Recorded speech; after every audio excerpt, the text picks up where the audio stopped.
Bienvenidos a una clase virtual de introducción al estudio del derecho en negocios internacionales. Adelante, jóvenes, comenzamos. Jóvenes de negocios internacionales, los saludo con muchísimo gusto y les doy la bienvenida a esta clase virtual. Esto por la situación de emergencia que vivimos en el estado de Hidalgo, principalmente en el municipio de Tula de Allende, y las inundaciones que recientemente arrasaron con todo a su paso en el centro de esta localidad. Y a muchos ha dejado sin luz, sin wifi, sin datos, sin señal telefónica. Esta desgracia que ocurrió a partir del 7 de septiembre, ¿no? el martes. Bien, chicos, para no perder información y para no quedarnos en blanco, si bien es cierto estamos en suspensión de clases, yo de manera voluntaria les hago llegar este material opcional, es una consulta opcional, no es obligatorio tomar la clase virtual ni hacer los ejercicios de manera obligatoria, esto es voluntario, es información complementaria a las sesiones a distancia que tendremos por Google Meet, esto no sustituye la clase normal, esto es una modalidad complementaria para que la información la aparejen con el librito de Maynes que está consignado en Google Classroom. Esto es un servicio que hago a favor de ustedes para que la información no se pierda, no se queden en blanco, no lleguemos con las manos vacías a las clases a distancia y esta información la puedan consultar cuando ustedes gusten y manden, toda vez que estará en YouTube y estará en Google Classroom a la hora que ustedes deseen. Pueden consultar, esto es información complementaria. Bien, chicos, la sesión anterior habíamos analizado la división del derecho. Ya habíamos analizado que derecho deriva de directum, es decir, lo recto, lo que no tiene desviaciones, lo que es parejo no es chipotudo en nuestras palabras, ¿verdad?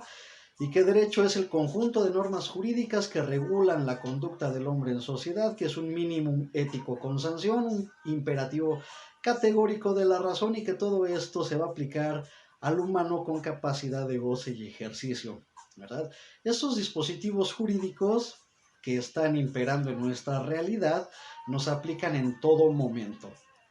Y la sesión anterior habíamos analizado esta división del derecho en objetivo y subjetivo. Si recordamos esta clase, llegamos a la conclusión que el derecho objetivo es toda norma contenida en un dispositivo legal. Por ejemplo, la Ley Federal del Trabajo es un derecho objetivo. La Constitución Política de los Estados Unidos Mexicanos es un derecho objetivo. El Código Nacional de Procedimientos Penales es un derecho objetivo, está contenido en un cuerpo normativo. Y también que el derecho subjetivo, cuando se hace valer por el sujeto, ¿no? La parte subjetiva, es decir, el humano facultado para ello, va y lo solicita, lo exige o lo aplica, ahí hablamos de derecho subjetivo. Es decir, el derecho objetivo es la generalidad de normas jurídicas, mientras que el derecho subjetivo es la facultad que tiene el humano para ejercer dicho derecho. Y esta persona obviamente necesita estar dotada de capacidad de goce y ejercicio para hacer valer este derecho de manera personal o subjetiva. Toda vez que las personas incapaces no lo pueden hacer por ellas mismas, necesitan una figura que sí reúna estos requisitos llamado tutor o curador para que se haga cargo de sus bienes y de sus obligaciones y derechos, ¿verdad?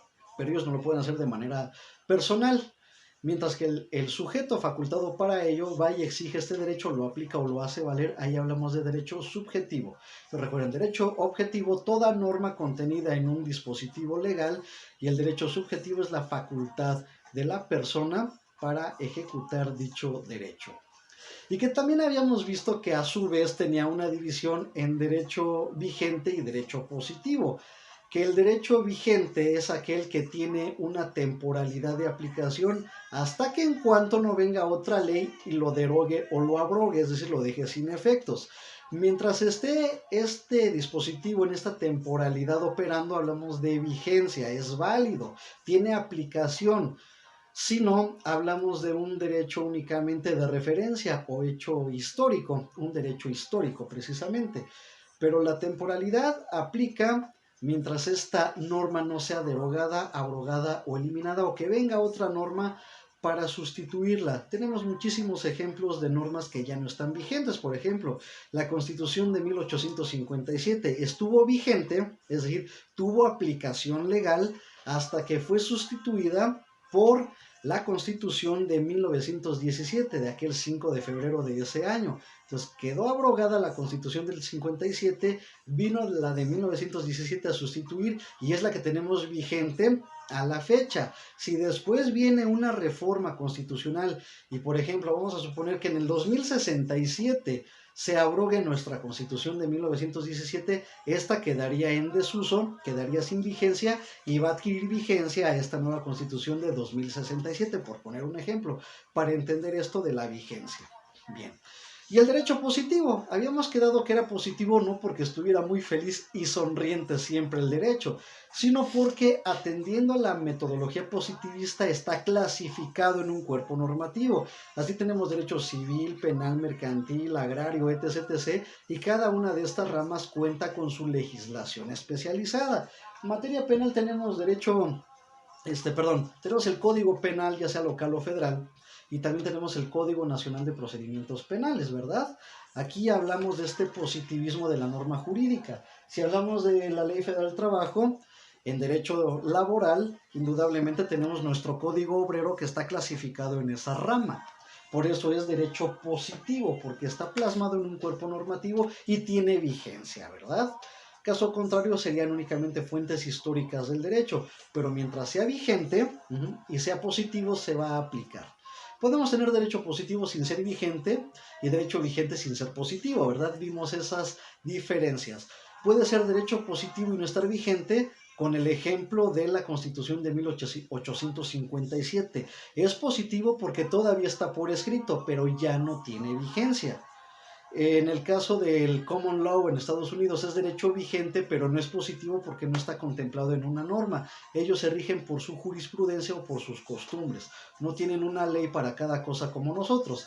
Entonces ya tenemos derecho objetivo y subjetivo, tenemos derecho vigente y positivo, y tenemos este tipo de diferencias. ¿Sale? Tenemos el derecho clasificado en ese sentido. Muy bien. Dentro del derecho positivo también hay un debate de algunos teóricos en cuanto a si es vigente o válido el llamado derecho natural o justnaturalismo. Es una corriente filosófica jurídica que vamos a tocar en esta sesión de una manera generalizada. Mucho ojo, chicos. Vamos a entrar en materia. Bien, chicos, para estudiar este tema nos vamos a apoyar del libro de Eduardo García Maínez, Introducción al Estudio del Derecho. Vamos a leer la división de Derecho Positivo y Derecho Natural que está contemplada en la página 40 de esta obra. Hay que verificar en qué página está en el libro que les consigné a Classroom. No creo que sea diferente porque prácticamente es la misma obra, ¿verdad? Muy bien. Dice así: derecho positivo y derecho natural. Problema muy debatido por los juristas es el concerniente al llamado derecho natural. Suele darse esta denominación a un orden intrínsecamente justo que existe al lado o por encima del positivo. De acuerdo con los defensores del positivismo jurídico, solo existe el derecho que efectivamente se cumple en una determinada sociedad y una cierta época. Aquí nos da a entender el derecho positivo, ¿verdad? Está vigente en cierta época y con cierta sociedad. Dice: los partidarios de la otra doctrina, es decir, del justnaturalismo, aceptan la existencia de dos sistemas normativos diversos que, por su misma diversidad, pueden entrar en conflicto. La diferencia se hace consistir en el distinto fundamento de su validez. El natural vale por sí mismo en cuanto es intrínsecamente justo. Ajá. El positivo es caracterizado atendiendo a su valor formal, sin tomar en consideración la justicia o injusticia de su contenido. Dice aquí, nos remite a un pie de página. Para los formalistas solo hay un derecho, el positivo, es decir, la voluntad del legislador, porque la sanción les parece esencial. Fuera del orden emanado del legislador no hay derecho posible. El derecho se confunde con la ley. Dice el autor Les grands problèmes du droit, o los grandes problemas del derecho, Fue editado en París en 1937, nos remite a la página 160 de esta obra citada. Dice acá, la validez del segundo encuéntrase condicionada por la concurrencia de ciertos requisitos determinantes de su vigencia. Todo precepto vigente es formalmente válido. Las expresiones vigencia y validez formal poseen en nuestra terminología igual significado.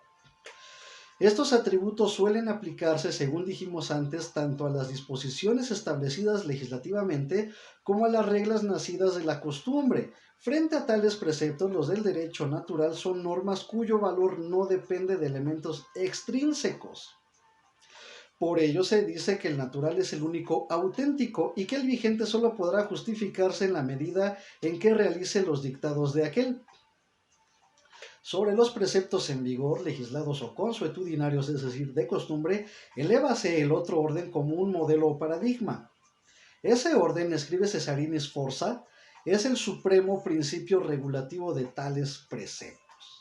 La enorme variedad de concepciones del derecho natural que registra la historia explícase en función del gran número de sentidos en que los teóricos emplean la voz naturaleza. El único punto en que coinciden los partidarios de la tesis es la afirmación del dualismo normativo. Pero sus opiniones se separan cuando se intenta definir aquella palabra. El fundamento del derecho es la naturaleza, más ¿cómo hay que entender este vocablo?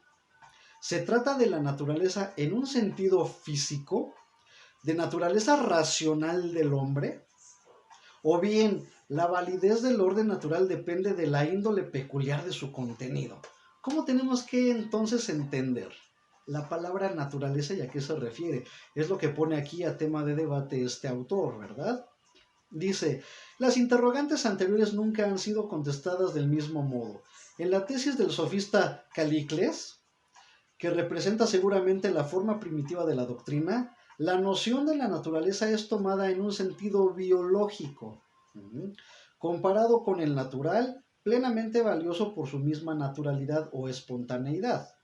El positivo aparece como un producto convencional y contingente, prácticamente un producto social, ¿verdad? Contingente porque tiene una validez y una vigencia. Dice acá, cada uno de los dos órdenes refleja, según el sofista helénico, es decir, Calicles, un diferente criterio de justicia. En el de la ley lo justo estriba en la igualdad. La justicia natural, por lo contrario, consiste en el predominio de los fuertes sobre los débiles. Esta última es la genuina, porque sólo ella concuerda con las desigualdades y privilegios de la naturaleza, que la naturaleza ha creado. Ojo con esta terminología. El fundamento del derecho radica en el poder, chicos.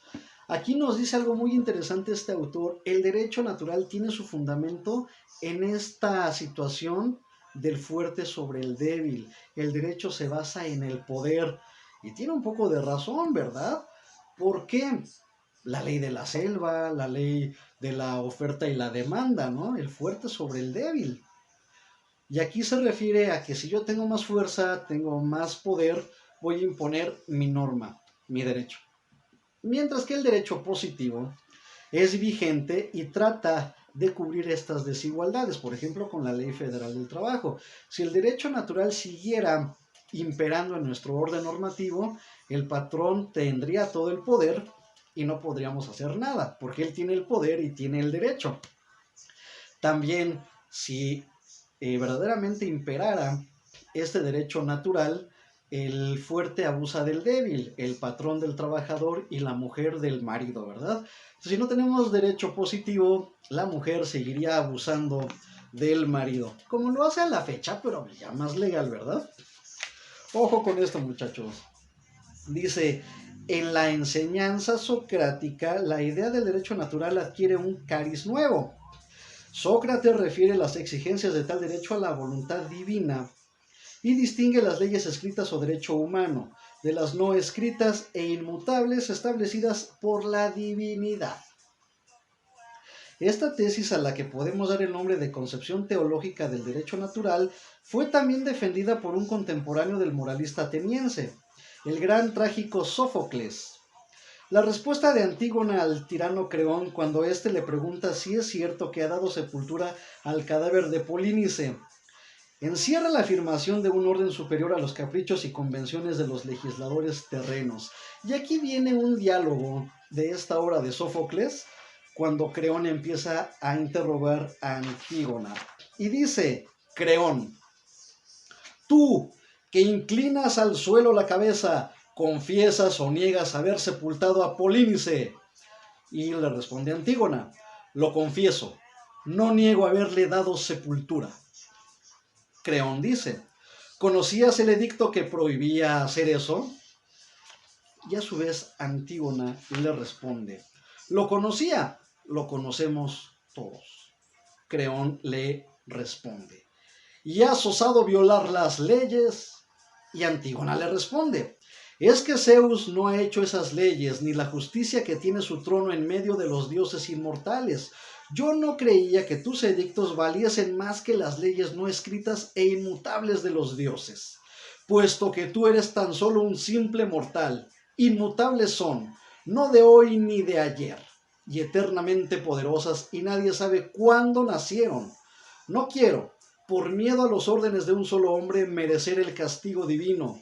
Ya sabía que un día debo morir. ¿Cómo ignorarlo? Aún sin tu voluntad. Y si muero prematuramente, oh, será para mí una gran fortuna. Para lo que, como yo, viven entre miserias innumerables, la muerte es un bien. Vean nada más, qué chulada de diálogo nos obsequia Sófocles con el interrogatorio de Creón sobre Antígona, y se hace de manifiesto esta diferencia entre el derecho natural y el derecho positivo, ¿verdad? Aquí el positivismo y el naturalismo chocan de una manera evidente. Creón le dice a Antígona, ¿por qué violaste la ley del hombre? Y dice Antígona, yo no sabía que tus edictos y tus leyes terrenales valieran más que las de los dioses inmortales, esos son inmutables. Entonces, ¿tú crees que eres más que estos dioses? ¿Crees que tus leyes terrenales son más valiosas que las que hicieron los dioses del Olimpo? Es una respuesta muy interesante a esta interrogante en esta obra de Sófocles, ¿verdad? En las tragedias que enumera esta obra. Se lo recomiendo ampliamente la lectura de este librito, es muy interesante. Entonces, chicos, aquí tenemos un conflicto de leyes, lo que hoy conocemos como colisión de leyes o conflicto de leyes, y actualmente se resuelve con lo más favorable al gobernado. Y aquí está el antecedente de esta colisión o choque de normas jurídicas. Tenemos dos sistemas en conflicto, ¿cuál va a imperar? Actualmente es con el principio indubio pro persona, ¿no? Perdón, el principio pro persona, indubio pro operario es más favorable al trabajador e indubio pro reo es lo más favorable al procesado. Y aquí tenemos los antecedentes de estos principios, el pro persona, el indubio y el pro operario, entre otros. Qué interesante es esto de la diferencia del derecho positivo y del derecho natural. Tenemos aquí que el derecho natural implica la fortaleza, ¿verdad? Este privilegio que tiene alguien sobre uno desfavorecido, el fuerte sobre el débil. Y luego viene este filósofo y dice, pues si Dios lo ha dado, ¿quiénes somos nosotros para contradecirlo? Y ahí nace esta postura positivista divina o con este carácter divino. Y aquí en esta obra de Sófocles nos lo ejemplifica bien con Creón y Antígona, con el cadáver de Polínice. ¿Por qué le diste sepultura? Eso está prohibido. Pues yo no sabía que tus leyes fueran más valiosas que las divinas. Conflicto de normas jurídicas que después vamos a tocar.